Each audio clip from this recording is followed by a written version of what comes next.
Isang magandang umaga po sa ating lahat. Tayo po ay nasa ikatatlong episode na.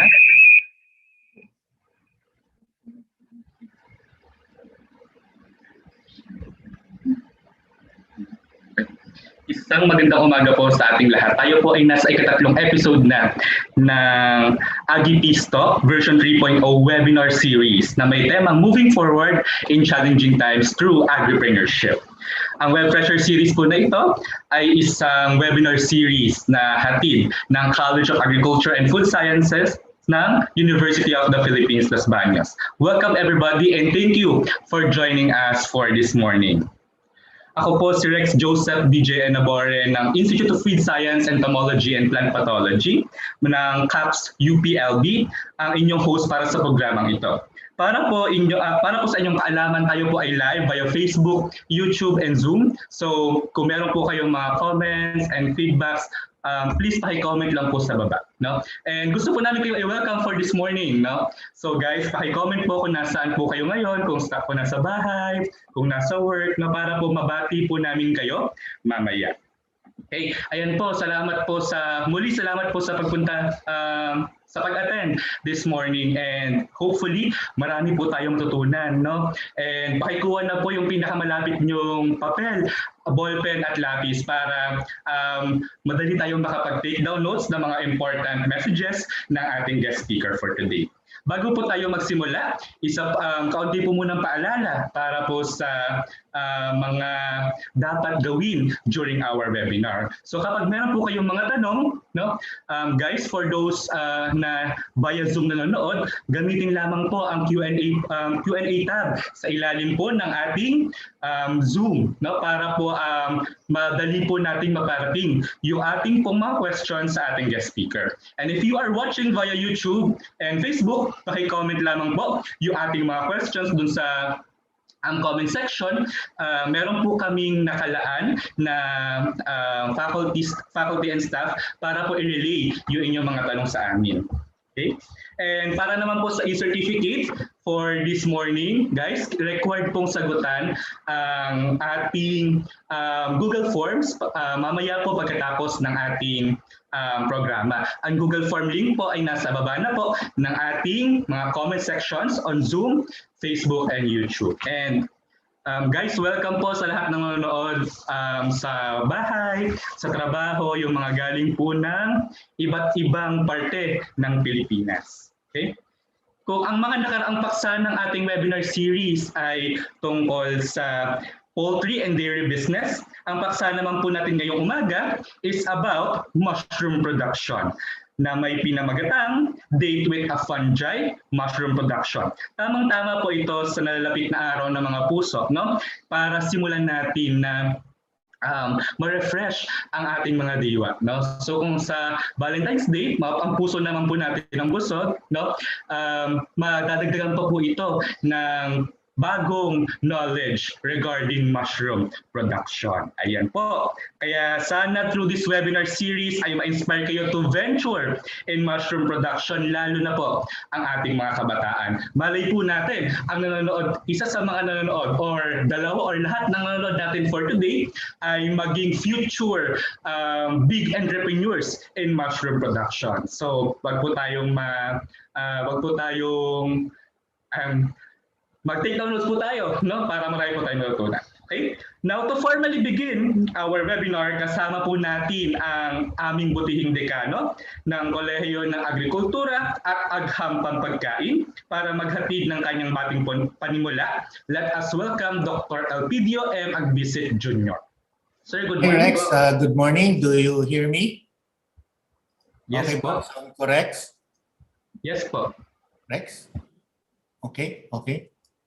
So to our speaker this morning, Mr. Faustino Arumin, and of course to his business partner and beloved wife, Miss Pimpisa Poprasit. Did I pronounce it correctly?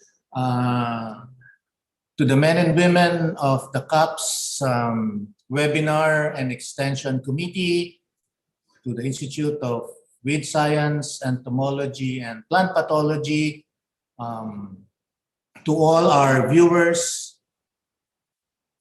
this morning, a learning morning to everyone. A special shout out to our dear friend, Director Glenn Gregorio of SHERCA. Thank you po, sir, sa pag-ampun nyo sa Kolehiyo ng Agrikultura at Agham ng Pagpagkain this morning. Okay, we had some technical difficulties. In case you found out na medyo late kami nagsimula because there was a sudden brownout in UPLB at around 8:10 this morning. So we really had to look for a host for this morning's session. And fortunately, one of our dear alumni, the director of SHERCA, hosted us this morning. And thank you very much. No? Kailangan talaga kumalaw tayo para at least mabigay natin ang karapat-dapat sa ating mga manunood. No? So this morning, this is the second week of our 3.0 webinar on agripreneurship. So unintentionally, if you look at the two webinars this week, it is related to our celebration this coming Sunday. And ang araw po ng puso, no? So cups, puso po tayong lahat, no? So the webinar on Thursday will deal with, it's entitled Blooms of Life, no? So of course we all know we can relate that to the Valentine's Day by giving flowers to our loved ones. And of course our seminar this morning is a date with the fungi, which is mushroom production. So anatomically you can, some of the mushrooms have a heart shape, no? You can relate to heart shape. And if you look at the nutritional value of mushroom, it contains niacin, pantothenic acid, and all the vitamins needed to make the cardiovascular system healthy. No? So a healthy heart means a healthy life. No? So we can always relate that to our Valentine's Day. No? So of course, when you eat mushroom, it's also a alternative source in terms of lowering our cholesterol. So again, a healthy heart means a healthy life. No, so this coming Sunday, make sure that you treat your special someone with a very nice lunch or dinner with mushroom.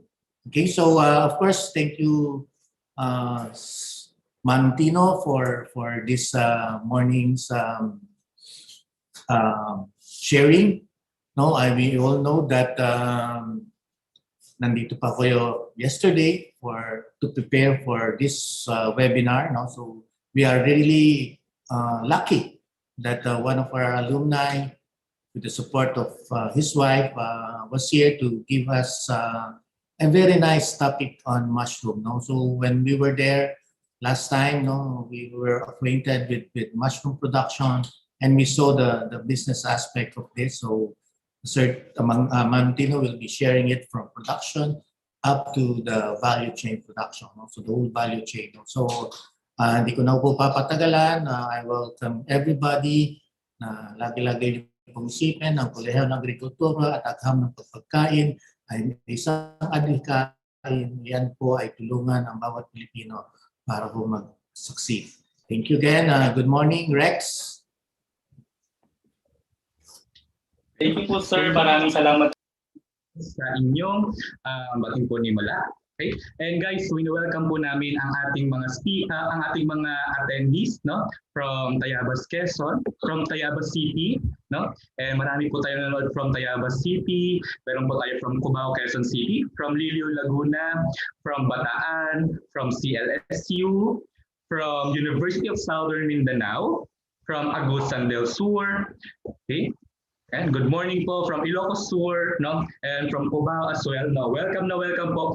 Sana po marami po tayong matutunan. Again, kunin po natin ang pinakamalapit nating ballpen, lapis, no? And papel para makapag-take down notes tayo. Now, before we move on to the highlight of our seminar, let us have Ma'am Julie Aiza Elmanda, isang kapwa ko guro sa IWEB, to formally introduce our resource speaker for today. Good morning, Ma'am Aiza.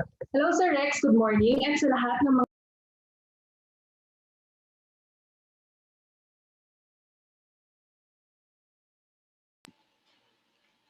Sorry, I was on mute. So, ulitin ko po ang aking introduction. I'm so excited kasi to introduce Sir Arumin sa inyo. So again, hello Sir Rex and sa ating mga ka-web freshers. Bilang isang nagtuturo about fungi at ibang mga mushrooms din at isang tagahanga ng mushroom growers sa ating bansa, isa pong karangalan sa akin na ipakilala sa inyo ang ating resource speaker for today na si Sir Faustino Paulo Arumin, the owner of Flourish Farm, which was established year 2014 and located in Basuit, San Ildefonso, Bulacan. Si Sir Arumin po was formerly affiliated with the Philippine tobacco industry and also the East-West Seed Company. Si Sir Tino po ay isang batikang agripreneur na walang humpay at bukas loob na nagbabahagi ng kanyang kaalaman sa pagnenegosyo at pagpaparami ng edible mushrooms, particularly ang oyster mushroom. Ilang halimbawa lang po sa kanilang efforts or trainings and seminars ay hindi lang po ito basta tungkol sa produksyon, kundi pati sa mga best farm practices ika nga, and how to promote this industry further. Hindi lang yon, naimbitahan din siya bilang maging isang keynote speaker sa nakaraang Oyster Mushroom and Sea Cucumber Fiesta or Farm and Industry Encounters through the Science and Technology Agenda. Isang programang hatid ng DOST Picard. Tunay nakahanga-hanga, di ba? So excited na ba kayo mga ka-web freshers? So without further ado, let us learn more about mushroom negosyo and production with Sir Faustino Paulo Arumin.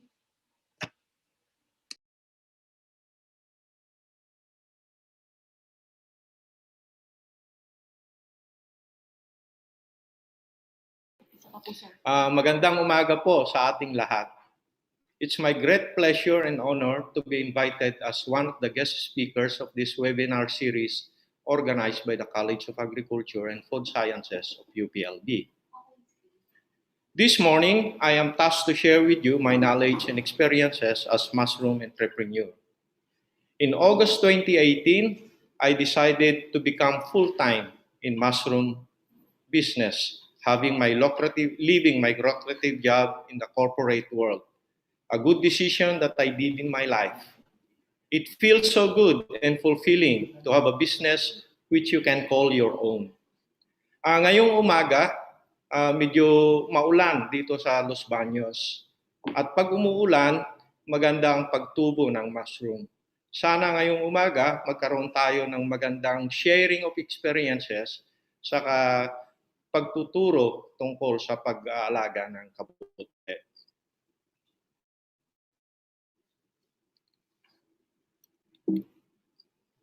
Before I go on with my topic, please allow me to introduce briefly our farm. We established our farm in October 2014, but our actual operations started in 2015. Magsi 6 years na kami ngayong buwan na ito. Our main business is on oyster mushroom. We produce pure cultures, fruiting bags, fresh fruits, and processed products. We are accredited learning site for agriculture by the Agricultural Training Institute of the Department of Agriculture. We set our mission vision when we started our business. Vision means ano ang gusto naming maging in the future. Mission means ano ang gusto naming gawin sa aming farm. Our vision is to become the leading mushroom producer and distributor of mushroom production materials in Central and Northern Luzon. We are one-stop shop of mushroom production materials for beginners and existing growers. Our mission is to provide better products and services that will help increase the income of mushroom farmers and users, and to promote the growth and quality of mushroom industry in the Philippines. Ngayon, maliit na industry ang mushroom dito sa Pilipinas. Hindi katulad sa ibang bansa na malaki na yung mushroom is a part of their diet. Better product means better quality scones, fruiting bags, fresh mushroom, fruits, and processed products. We want our processed products to be different from our existing products in the market. Services means we provide training to of our growers and post-harvest services, post-sales services, include providing technical assistance to our growers who buy our fruiting bags by visiting them in their farms and through phone, giving advices through phone calls or in social media.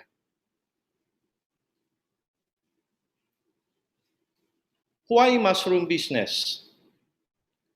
Why did we choose mushroom business? What are the advantages of mushroom business?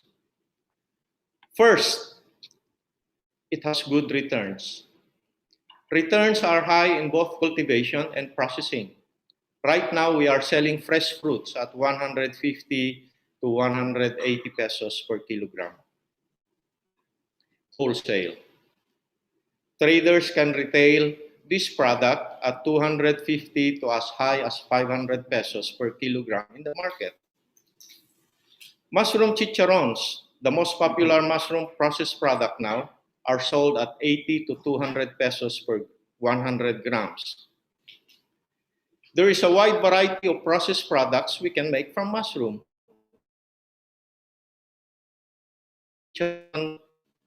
Burger patties, pastillas, yema, polvoron, pickles, sisig, pancit, tocino, siomai, and many more. We have our own developed products, the results of our research and development. We have our mushroom crunch, mushroom barquillos. We have our mushroom crisp, or mushroom cropek, and the mushroom paradise and mushroom chili paste. Second advantage, oyster mushrooms are produced organically and production is environment friendly. More and more Filipinos are becoming health conscious and prefer to eat organically grown products. Mushrooms are a good source of protein. Synthetic pesticides and fertilizers are not used in the growing of mushroom. We use organic pesticides to limit the infestation of insects and biological control against contaminants. Third advantage is the fast turnover of investment. If a grower buys a fully ramified fruiting bags, in 5 to 10 days, he will start harvesting fruits and sell it in the market. It will take 4 months if he grows fattening swine, 45 to 60 days for poultry, and 3 to 4 months with rice and corn for him to get the return of his investment. Fourth, there is a high market demand. Currently, there is a shortage of fresh fruit supply in Bulacan and adjacent provinces. There is a big volume of fresh fruit requirement by chicharron processors. Related to supply, there are still very few mushroom growers dispersed over the country. Fifth, small area requirement. Mushroom doesn't need a big area to grow. A 4 meters by 6 meter covered area can accommodate 3,000 fruiting bags. In our farm, we fill our growing houses with 150 fruiting bags per square meter. Other growers practice higher density.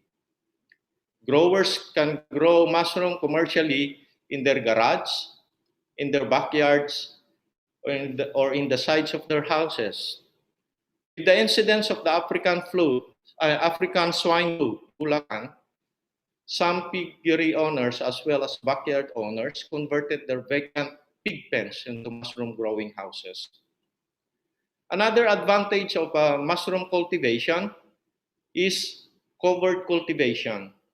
Oyster mushrooms are normally grown in covered structures. Less risk of typhoons compared to crops grown in the open field. In fact, oyster mushrooms prefer to have typhoons because the environment is more conducive for its growth when there is typhoon. Next advantage is we can grow mushroom in the urban areas. There are no foul odors, no pesticide residue, no noise, and we have several buyers of fruiting bags who are living in the subdivisions.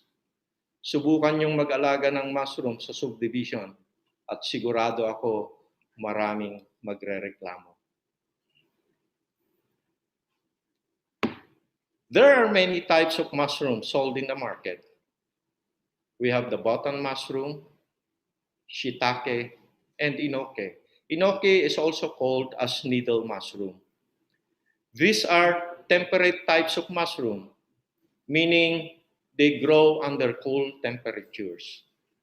Most of these types, which you can see in the malls, are imported from temperate countries. We have also tropical types like oyster, ganoderma, and volvarella. Volvarella or nakabuting saging, ang tumutubong mushroom sa ating mga rice straw at saka mga sagingan during rainy seasons. We are currently growing mushroom in our farm, oyster mushroom in our farm. So I will focus my succeeding presentation on this type. There are several strains of oyster mushroom.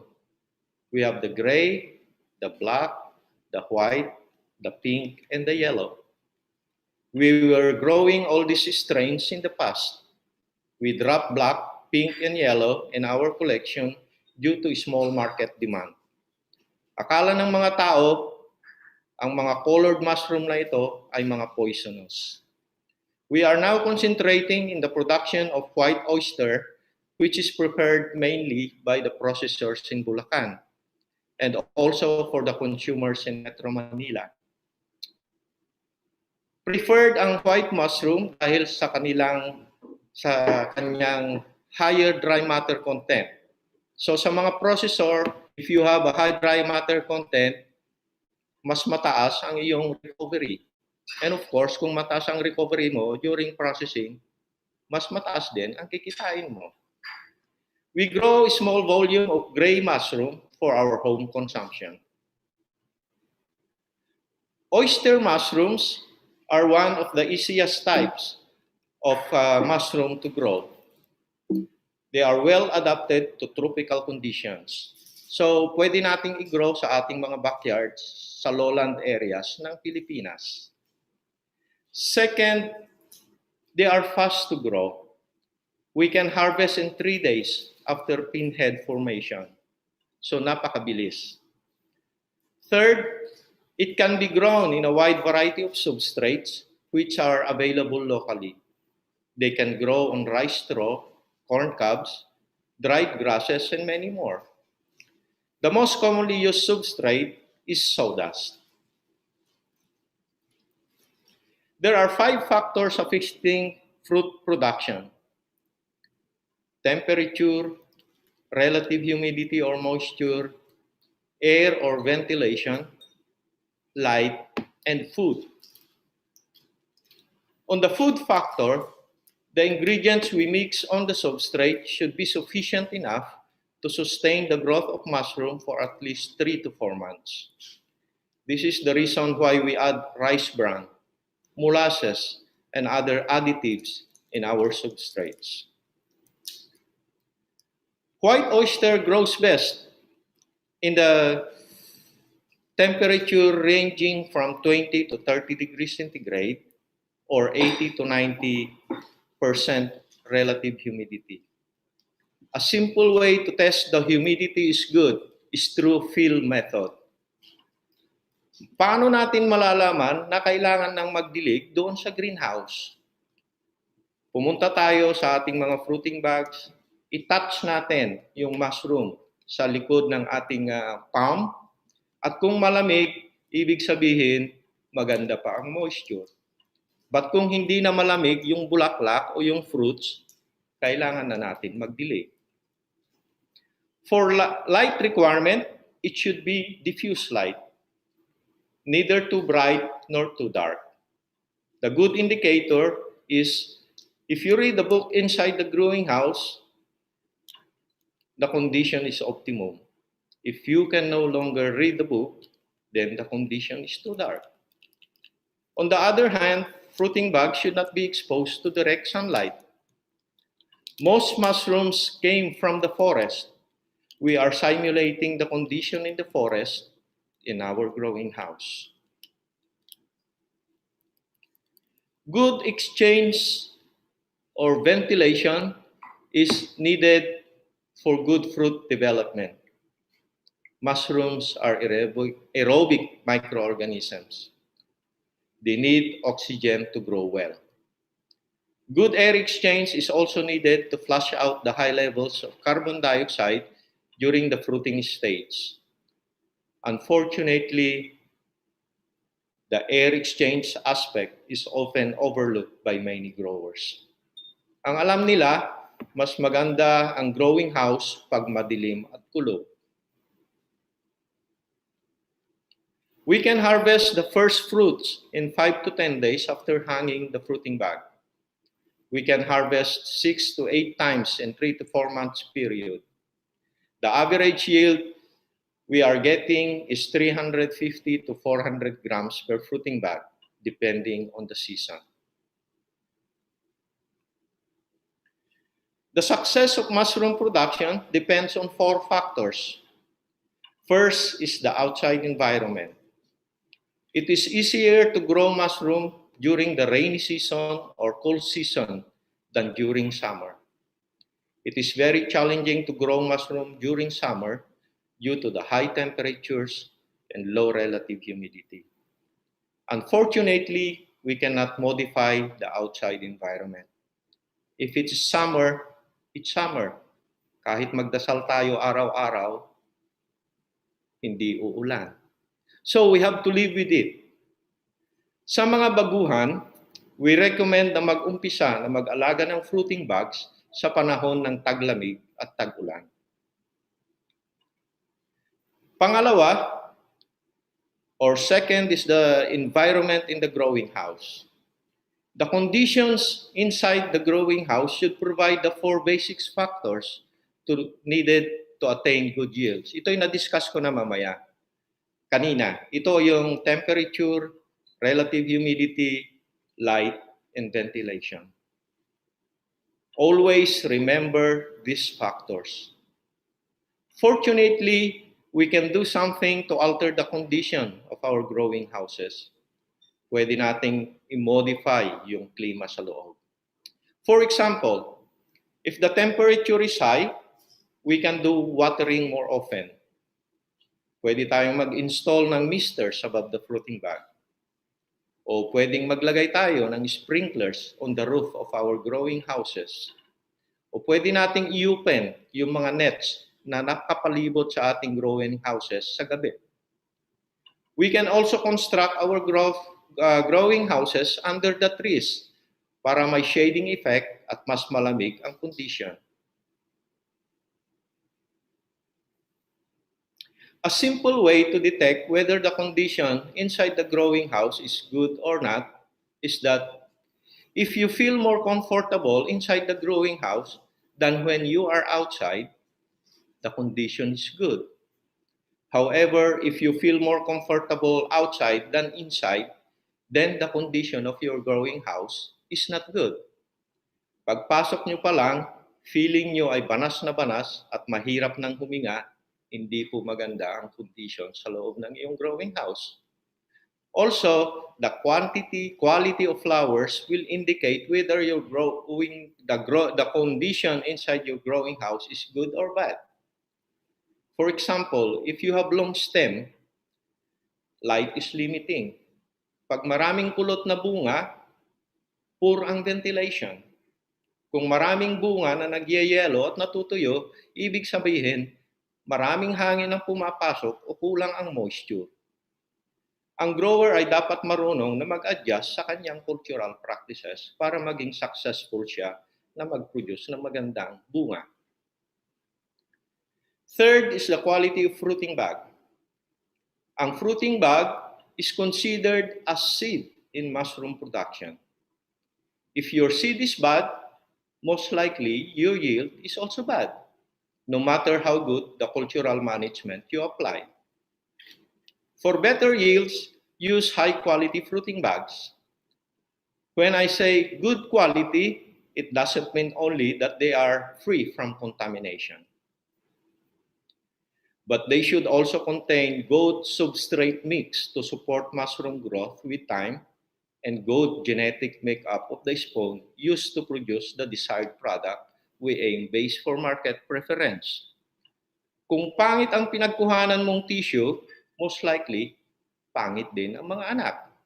Tulad din ng mga tao. Kung pangit yung napangasawa mo, most likely, malaki ang chances din na pangit yung mga anak mo. Pero kung magaganda yung napangasawa mo, most likely, mataas ang chance na magaganda yung lalabas ninyong mga anak. Select a very reliable producer of fruiting bags before buying. Take due diligence in visiting the source of your fruiting bags. See how the bags are produced. Don't rely so much on online selling. Take due diligence in making background investigations of your suppliers. Magtanong-tanong sa mga ibang growers. The cost of fruiting bag is one of the biggest expenses in starting a mushroom business. Maraming scammers ngayon. Mag-ingat at huwag maging biktima ng scam. The fourth factor and the most important factor is the grower. Kahit nag-umpisa kang mag-alaga sa malamig na panahon, high-tech ang inyong growing house at napakaganda ang iyong fruiting bags. Kung hindi naman maayos ang pag-aalaga, hindi rin maganda ang magiging resulta. Lugi pa rin. Like any successful businesses, the owner must have high intention to do well, sincere effort, and skillful execution of the management practices for mushroom growing in order to succeed. Sa mga beginners, kailangan mag-join muna ng training bago sumabak sa pagkakabuti. Kailangan nila ng basic knowledge kung paano alagaan at kung paano makakuha ng magandang ani at para hindi masayang ang pera, pagod, at oras. Now, let's review the flow of processes in mushroom business. Yung umpisa, mag-start tayo sa pag-produce ng mother cultures at tissue culture na gagamitin natin ito sa multiplication ng spawn. Spawns are used to inoculate fruiting bags. When fruiting bags are fully colonized, we hang it and produce fresh fruits. Fresh fruits are then sold in the market or cooked into processed products. My question is, do we need to follow this process flow? My answer is no. Our farm highly recommends that for beginners, they should not attempt to produce their PDA and spawns when they start the business. They should buy a good quality fruiting bags from a reliable source, hang them, and in 5 to 10 days, they will already harvest the fruits. Their investment starts to return. When they gain more experience, they can produce their own fruiting bags to save cost, but still buy their spawns from a reliable source. When they are successful in producing their own fruiting bags, they can subsequently produce their own spawns to further reduce their cost. In short, the arrow should be backward, going to the left instead of the right. Sa amin, our original plan was to produce only fruits and sell it in the market. Unfortunately, during that time, we cannot find a good source of fruiting bag. So we were forced to produce our own spawns and fruiting bag. Right now, we follow this whole process flow. Ganon din ang mangyayari sa mga growers na magkakabuti in the long run. It's not easy to promote high-quality mother cultures and spawn. Maraming new growers were discouraged to continue mushroom business by following strictly the process flow. Maraming nagpapatraining na nagtuturo na yung farmer ay mag-start muna sa PDA at mag-produce ng flowers and then bago niya ibenta sa market. Many growers cannot make a good fruiting bag simply because they cannot produce a good spawn. Spawn production requires basic requirements, which most small growers normally don't have, such as autoclave for sterilization, an inoculation chamber, and other tools. There are other business models which you can follow. If you don't have an area where you construct your growing house, you can specialize in tissue and spawn productions. If you have only one vacant room in your house, convert it into a simple laboratory and produce mother cultures and spawns. Establish a brand name. When a grower needs mother culture or spawn, ang unang papasok sa kanilang brain ay ang inyong brand. Sa ngayon, marami pa ring veteran growers ang bumibili ng spawns. Another model is that if you do not have time and space to produce fresh fruits, you can be a fresh fruit consolidator. You can consolidate the productions of a group of farmers and sell it to the market or processors. Or if you want instant money, you simply buy fresh fruits and cook it into processed products. Or if you do not have time to do the mushroom production, but you are gifted with a good selling skills, you can be a sales guy of mushroom processed product. Or concentrate in mushroom production and processing materials by selling them. And many more models. Whichever model you will follow, you will still be part of the mushroom business. Mga kaibigan, ladies and gentlemen, there are many opportunities in the mushroom business. Choose your business model which will best fit you. Success happens if you care to do your best. Maraming salamat po at magandang umaga.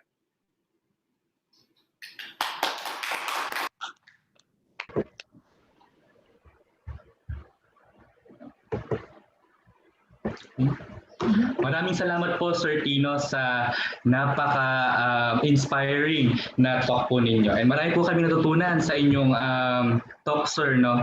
From the different types of oyster mushroom na pwede natin i-grow to the different growing conditions na dapat ay ma-attain po natin sa ating greenhouse. Diba? Sabi po ni Sir, very important po ang temperature, relative humidity, light, as well as ventilation.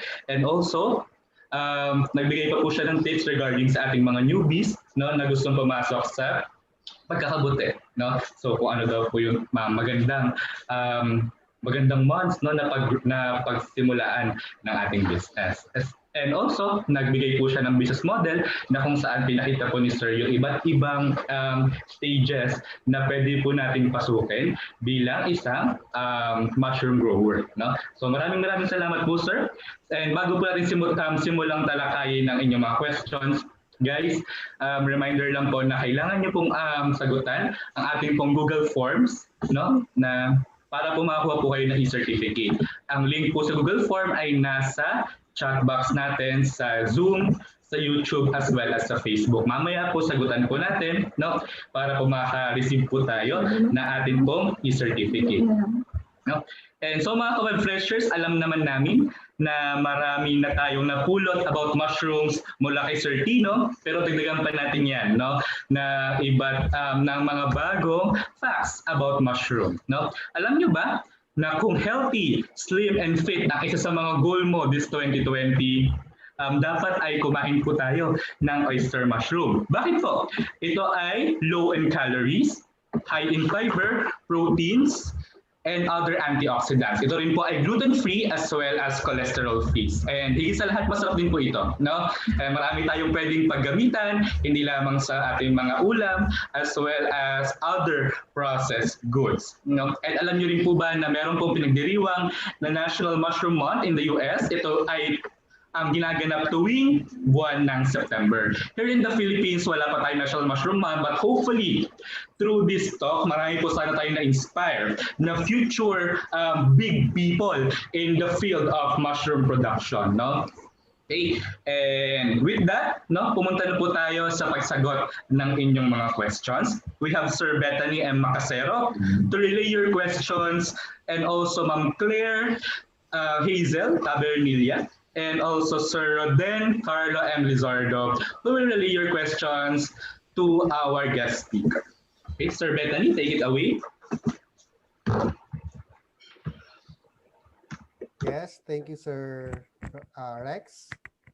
Thank you din po, Sir Tino, sa magandang, sa inspiring inyong message tungkol sa mushroom production. So, dadako na po tayo ngayon sa mga katanungan. Alam po natin na maraming mga katanungan ng ating mga viewers tungkol sa mushroom production. So, ito po, isa pong question from Miss Lalaine Lopez. Paano daw po malalaman kung high quality yung fruiting bag? Tulad ng nasabi ko kanina, high quality ang fruiting bag kung una, walang contamination.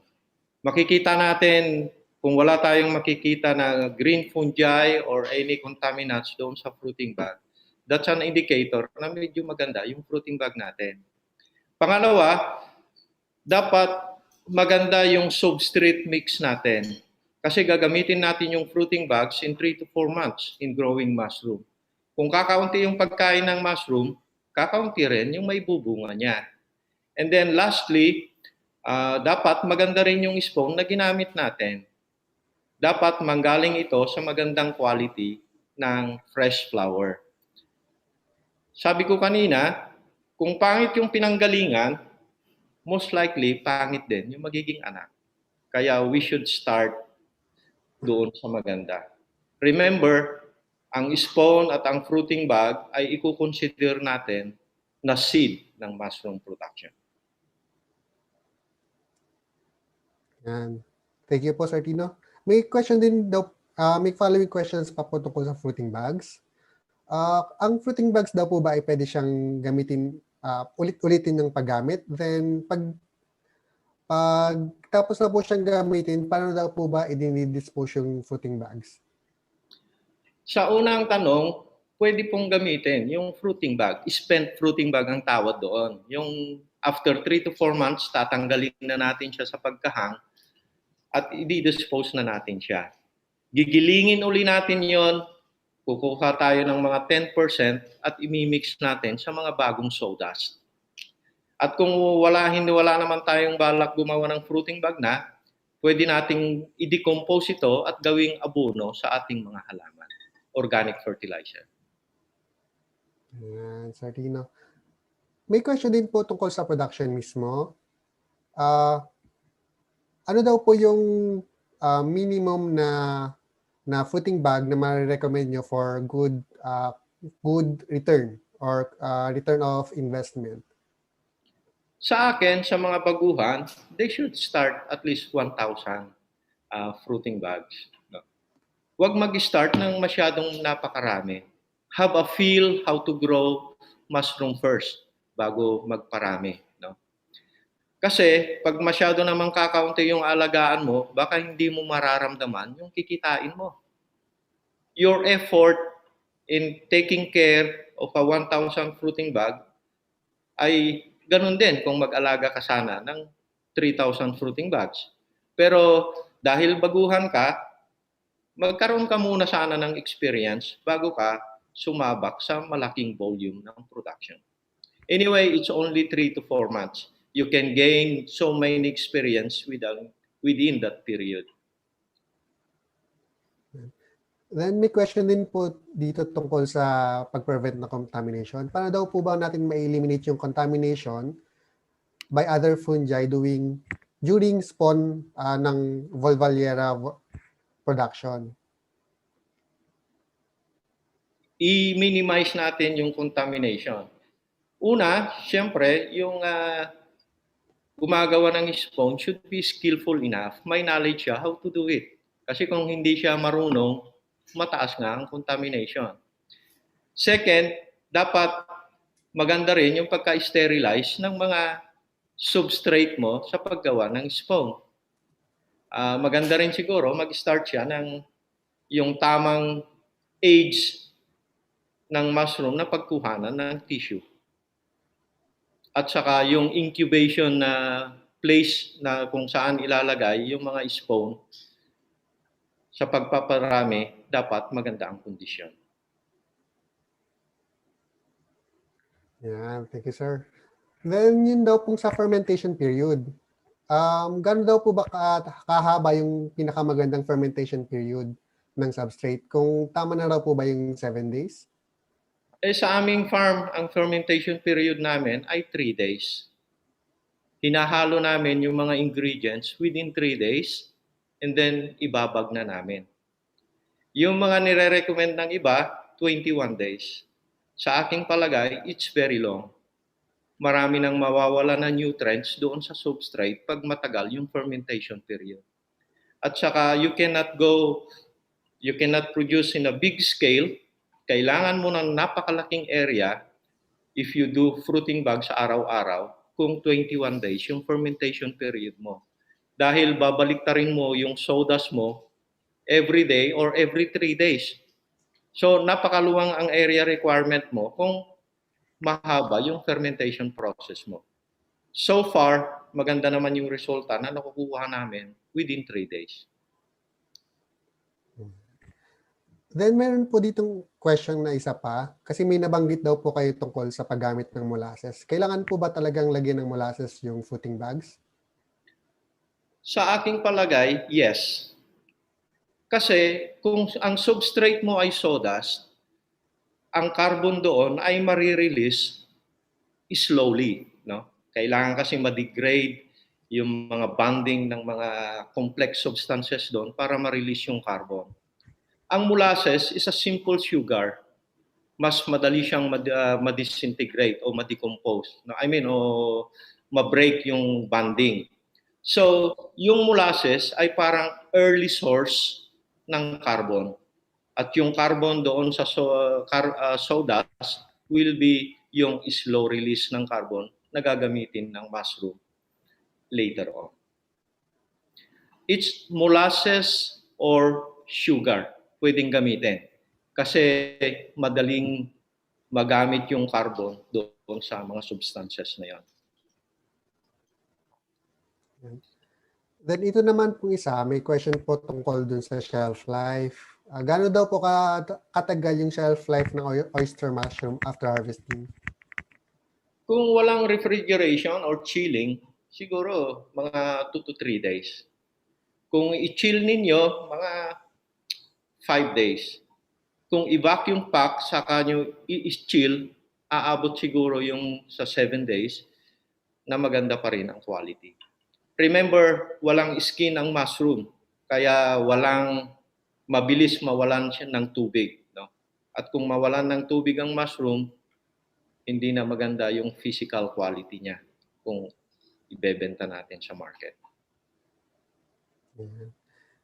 Noon daw po ang nag-start kayo, meron kayong mga na-encounter na problems sa mushroom production? Tulad po nung kung meron kayong business competition or halimbawa may ibang products na nagko-compete with mushroom?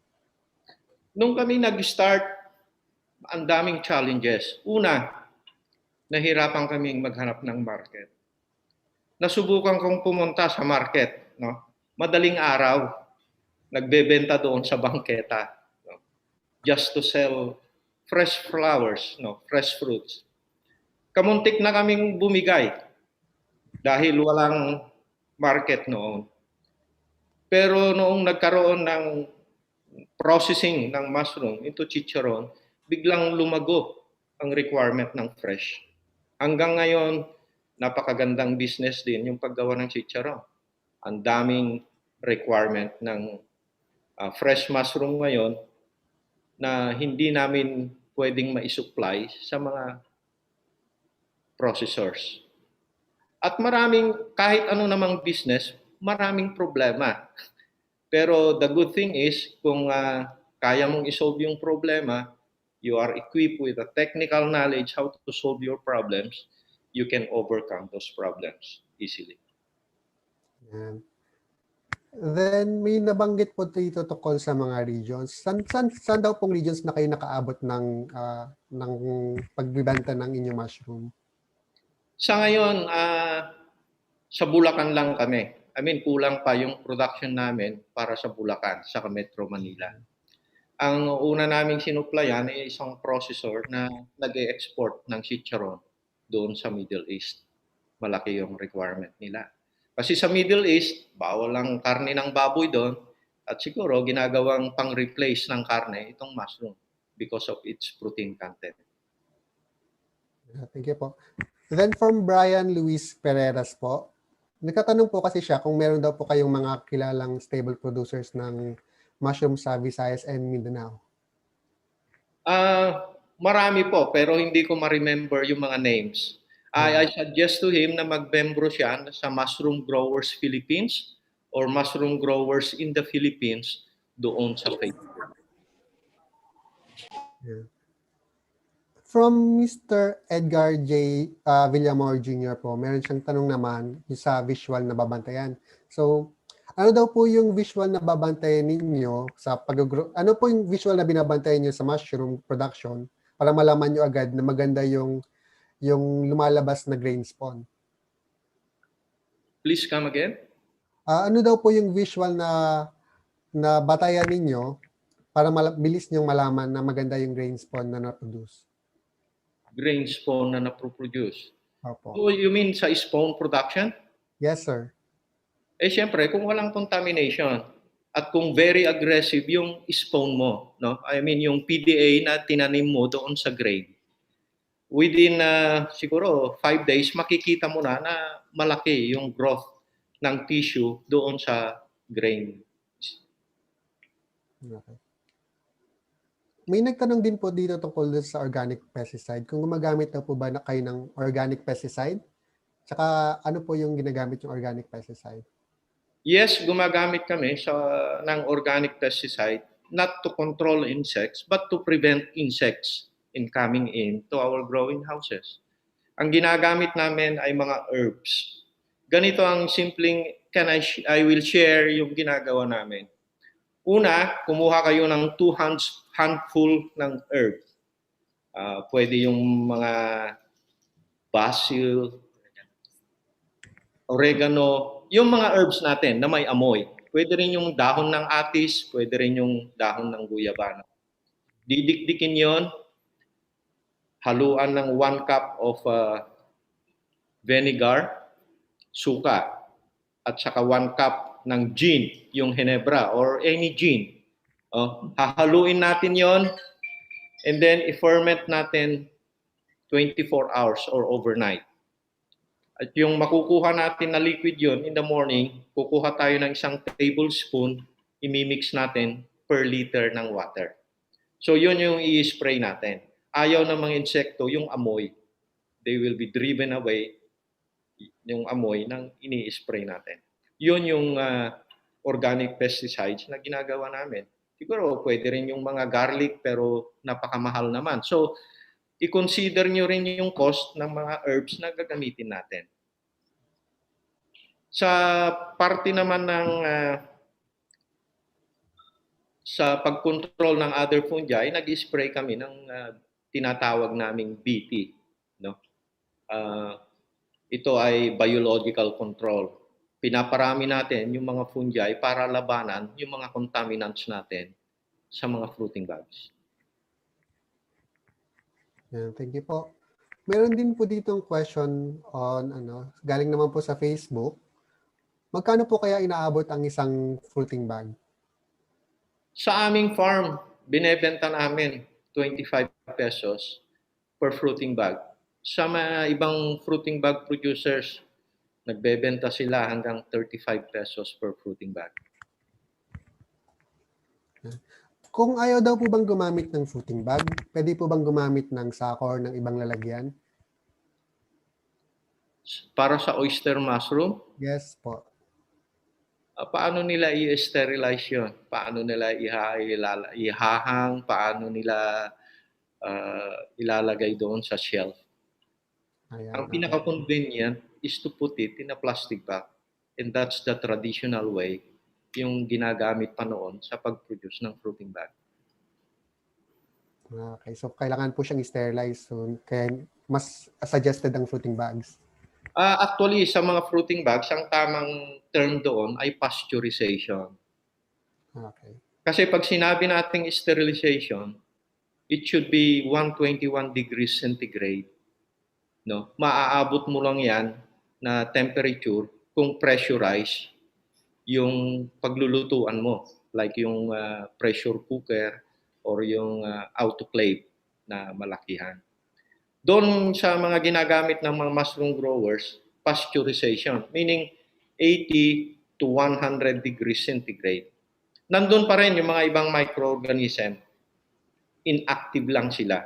So, may panahon na maganda for them to maging active, kaya nagkakaroon tayo ng contamination ng fruiting bags natin. Ano daw po yung best time of the year to obtain high-quality mushroom? During the rainy season or during the cool season. Yung advice ko kanina, don't start your mushroom business, especially when you are a beginner, during summer. Kasi mainit ang panahon, mataas ang temperature, mababa ang relative humidity. So, dito sa Bulacan, nag-uumpisa yun, June, no?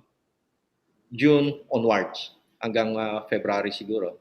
Pag nasa areas kayo na maganda ang climate, like Region 4 or Type 4 ng climate, all year round. Hindi masyadong problema dahil halos buong taon may ulan sila at malamig ang panahon. Then may question din po dito tungkol sa process, yung sa paggagawa ng chicharon. Paano daw po ba malalaman kung paano gumawa ng chicharon mushroom? Umattend po kayo ng training. Kulang po itong oras natin na ito na i-discuss ko yung paggawa ng chicharon. Simple lang ho yun. Iprito natin. And then, i-dry natin. Ibenta na. Pero may tactic para maging crispy siya. And speaking daw po ng training, kayo po ba ay nagkakandak ng training sa inyong farm? Yes po. Yun po ang advantage namin. Nagkakandak kami ng training in actual farm setting. So yung mga participants namin, makikita nila yung actual naming paggawa ng fruiting bag, pag-aalaga doon sa growing house, pag-i-incubate. No? Maraming nagpapatraining doon sa hotel. No? So, kaiba yun. No? We trained almost 700 farmers, more than 700 farmers since nag-umpisa kami sa mushroom business. At yun din ang advice ko, kung yung isang grower gusto niyang mag-training, find a training provider na on-farm yung setting. Mayroon po ditong isang comment para po siguro, may balak po siguro siyang mag-start ng isang mushroom production.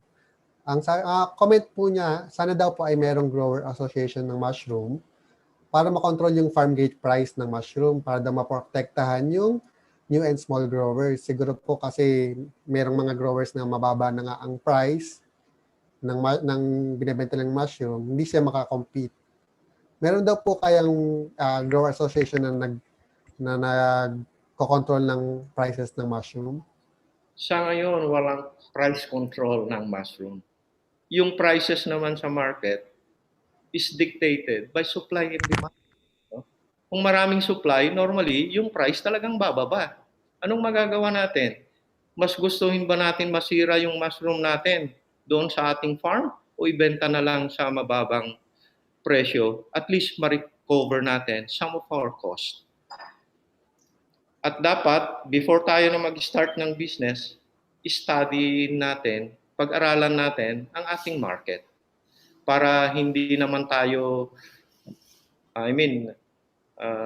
babaratin ng mga buyers. Maganda magkaroon ng association ng mushroom growers. Ang problema rin, yung mga attitudes din ng mga membro. Hindi mo mapipigilan na ibenta rin nila ng mas mababa kung hindi nila maibenta yung mushroom nila. So what's the use of price control? Like I said, prices are dictated by supply and demand. Kung hindi nila mabenta yung production nila, i-process nila. There is value adding in processing.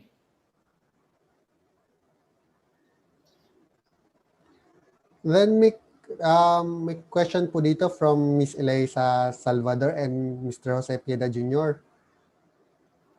Pwede daw bang bumili sa inyo ng fruiting bags? Galing daw po siya sa Pampanga. Then, ano daw po yung minimum number of bags na binibenta ninyo in one selling? Sa ngayon, limitado po yung fruiting bags namin. Ang dami ring nakalinya na mga umu-order sa amin. Kung makapaghintay sila, pwede po. Kung ano yung minimum, pwedeng isa. Basta pick upin nila doon sa aming farm. Walang minimum po. Pero hindi pwede yung kalahati. Dapat isa yung minimum.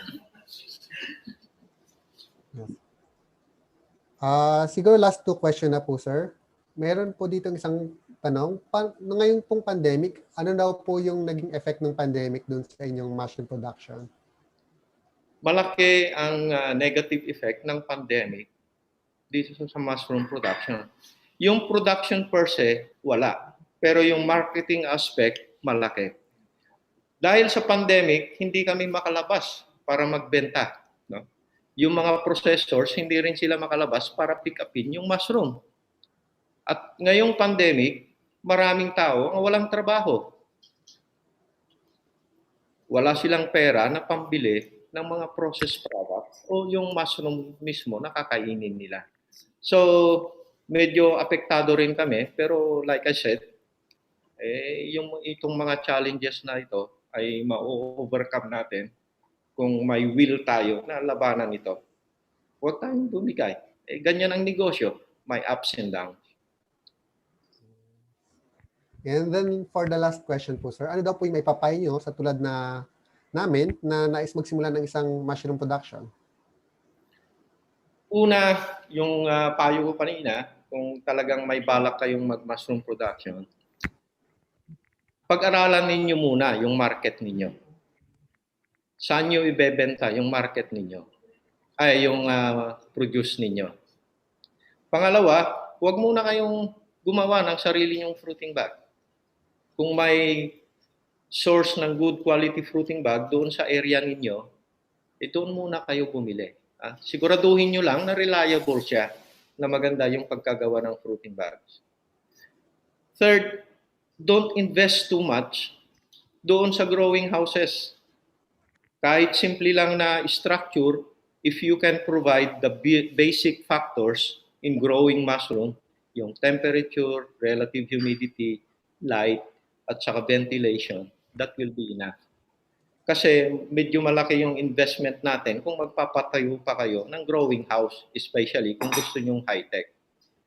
Make it simple and then attend training. Dapat knowledgeable tayo kung paano natin i-overcome yung mga problema na mahaharap natin sa mushroom growing. And then, lastly, magtulungan tayo doon sa mushroom industry. Huwag tayong, magpabayabangan, no? Magtulungan tayo. We share our knowledge sa mga baguhan kung meron tayo. And we are happy na it's a part of our mission. Ito yung ginagawa namin sa ngayon. And maraming salamat po, Sir Tino, sa mga sagot niyo tungkol sa mushroom production, sa mga questions ng ating mga viewers. So, Sir Rex, take it away. Okay.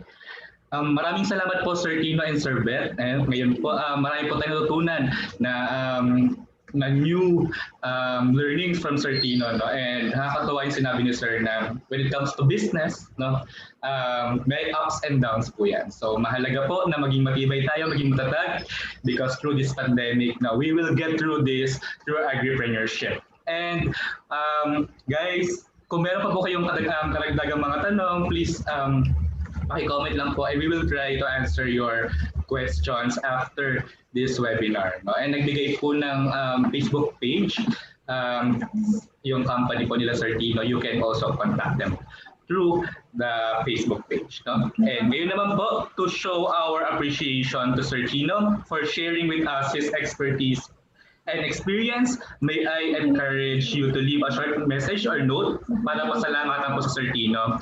And we will virtually award him the Certificate of Appreciation. No? And let me read the citation. College of Agriculture and Food Science, University of the Philippines, Los Baños, College Laguna, Philippines, presents this Certificate of Appreciation to Mr. Faustino Paulo Aromin for serving as the resource speaker on the topic Date with a Fungi Mushroom Production during the Aggie Peace Talk 3.0 Moving Forward in Challenging Times Through Agripreneurship webinar sponsored by the College of Agriculture and Food Science, CAPS, held on February 9, 2021. Given this 9th day of February 2021 at CAPS, University of the Philippines, Los Baños, Laguna, signed by Dean Elpidio M. Agbisit Jr., PhD, and Pompey C. Santa Cruz, PhD, Chair, Webinar Committee. Okay? And syempre mag-photo op din po tayo as another souvenir. No? And Ma'am Ayusa, please. Guys, paki-open po ang inyong mga camera para po tayo ay makapag-picture po with Sir Aaron. Okay? Bilang. 1, 2, 3. Pero din wala pa. Okay. Thank you po. Maraming salamat po. And now, as we come closer to the end of today's webinar, narito po ang aming mahal na director ng Institute of Feed Science, Entomology, and Plant Pathology, Dr. Cheryl A. Yap, para magbigay ng kanyang bating pagtatapos. Maganda at maulan na umaga.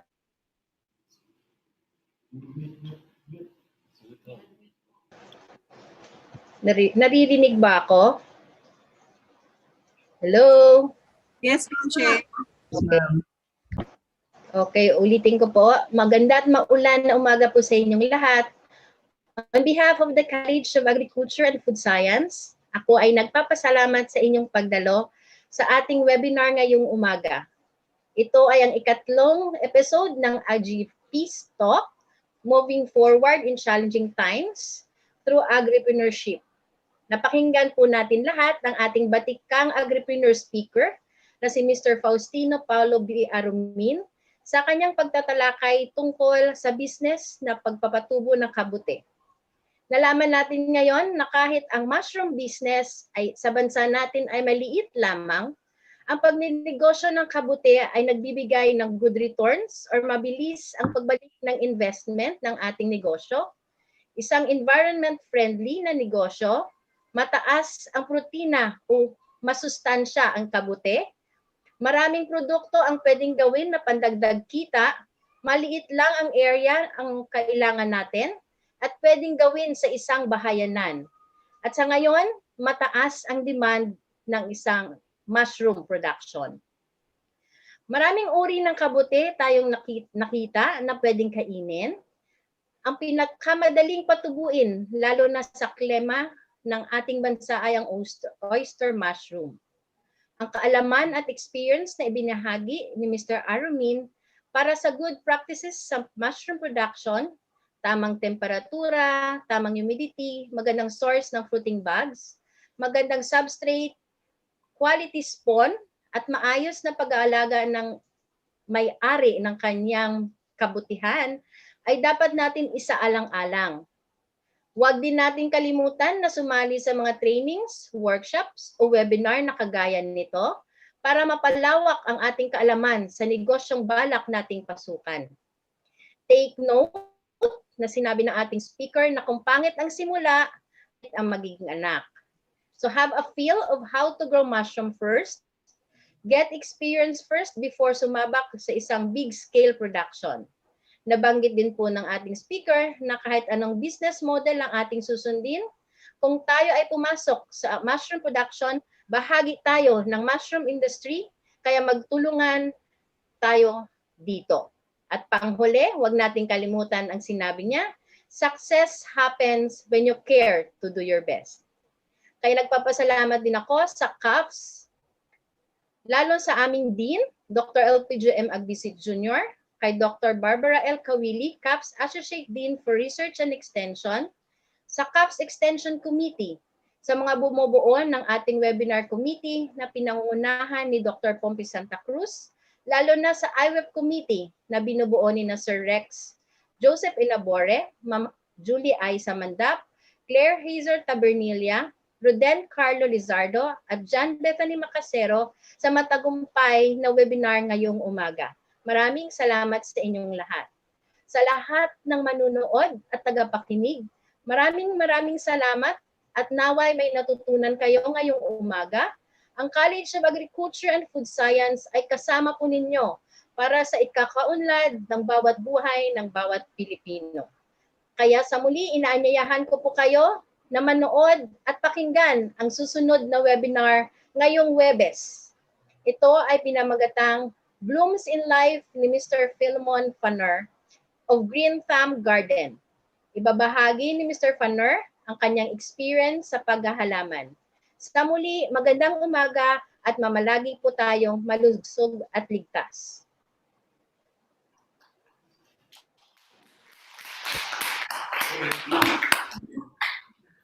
Maraming salamat po, Director Ria, para po sa inspiring message. No? I would also like to take this opportunity to promote ang aming college. Please like, share, and subscribe our various social media accounts through YouTube, CAPS UPLB, CAPS UP Las Bañas, on Facebook.